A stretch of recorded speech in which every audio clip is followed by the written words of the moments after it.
Nomkhondo ube impumelelo kulabafuyi bendawo emva kokunqandwa kwezinkomo zabo seziyodayiswa.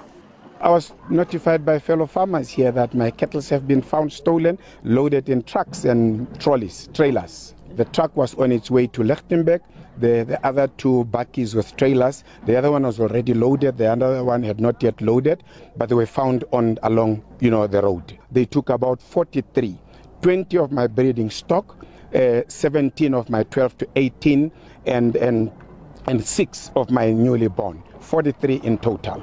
Iziphathimandla zesifundazwe zithi zinethemba lokuthi nenye imfuyo esalahlekile izotholakala. 7 suspects have been arrested. 6 males and 1 female. Police are still searching for the remaining 16. A neighbor,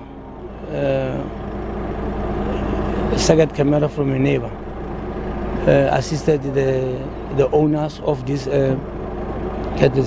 Now it seems stock theft is escalating every day, every week, but police are on the ground, they are doing well. Abasolwa abayisikhombisa abaphakathi kweminyaka engama-25 kanye namashumi ayisishagalolunye kulindeleke bavele enkantolo yemantshi yaseMabatho ngomsombuluko.